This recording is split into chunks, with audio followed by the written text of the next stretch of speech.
Chapitre XXI. Candide et Martin approchent des côtes de France et raisonnent. On aperçut enfin les côtes de France. Avez-vous jamais été en France, monsieur Martin, dit Candide. Oui, dit Martin, j'ai parcouru plusieurs provinces.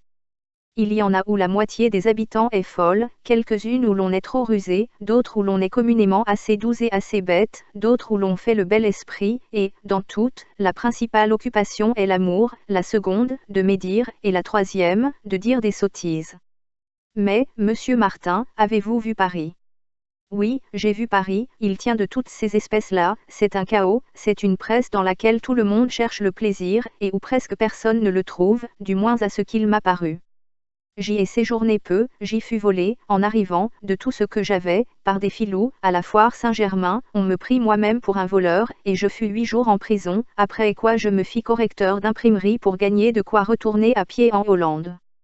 Je connus la canaille écrivante, la canaille cabalante, et la canaille convulsionnaire. On dit qu'il y a des gens fort polis dans cette ville-là, je le veux croire. Pour moi, je n'ai nulle curiosité de voir la France, dit Candide, vous devinez aisément que quand on a passé un mois dans Eldorado, on ne se soucie plus de rien voir sur la terre que mademoiselle Cunégonde, je vais l'attendre à Venise, nous traverserons la France pour aller en Italie, ne m'accompagnerez-vous pas?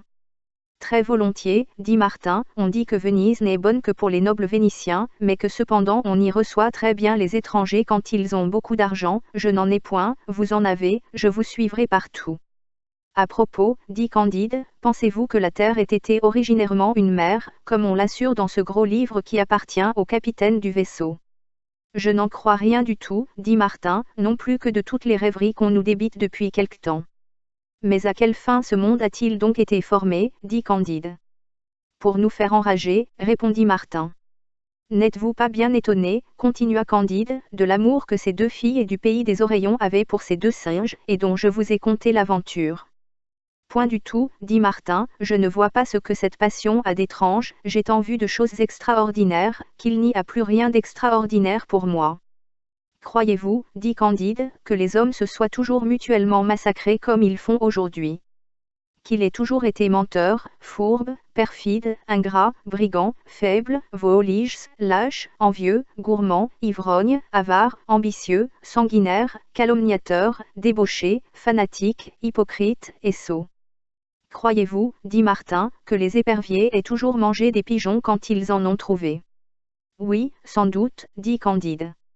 Eh bien, dit Martin, si les éperviers ont toujours eu le même caractère, pourquoi voulez-vous que les hommes aient changé le leur? Oh, dit Candide, il y a bien de la différence, car le